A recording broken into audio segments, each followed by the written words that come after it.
శ్రీముఖలింగం. అసలు శ్రీముఖలింగం అనే పేరు ఎలా వచ్చింది? ప్రపంచంలో ఏ శివలింగానికి ముఖరూపం ఉండదు, ఒక్క శ్రీముఖలింగంలో తప్ప. అందుకే ఈ క్షేత్రానికి శ్రీముఖలింగం అనే పేరు వచ్చింది. పూర్తిగా రాతితో కట్టిన ఏకైక దేవాలయం ఇది.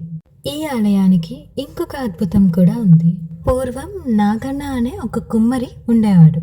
ఆ కుమ్మరికి సంతానం లేకపోవడంతో శ్రీముఖలింగేశ్వర స్వామివారి దగ్గరికి వచ్చి, నాకు కనుక సంతానం కలిగినట్లయితే నేను ఒక పెద్ద గోళంలో పాలు పోసి అభిషేకం చేస్తాను అని మొక్కుకుంటాడు.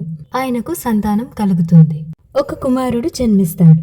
ఆ కుమ్మరి మొక్కు తీర్చుకోవడానికి ఒక పెద్ద గోళంలో పాలు పోసి ఆ కుమారుణ్ణి కూడా వెంట తీసుకొని గుడికి వస్తాడు.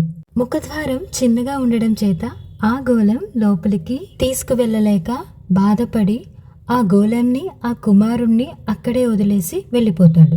మరుసటి రోజు అర్చకులు వచ్చి చూడగా ఆ గోళం ముఖలింగేశ్వర స్వామి వెనక భాగంలో ఉంటుంది. ఆ కుమారుడు కూడా స్వామివారి పక్కనే ఆడుకుంటూ ఉంటాడు. ఇది చూసిన అర్చకులు ఇదంతా స్వామివారి లీల అంటూ ఆ కుమారుని పిలిపించి ఆ కుమారుడిని అప్పచెప్తారు. కాశీలో నివాసం, గంగా స్నానం, శ్రీశైల శిఖరం, శ్రీముఖలింగేశ్వర ముఖదర్శనం చేసుకుంటే మోక్షం సిద్ధిస్తుందని ప్రసిద్ధి.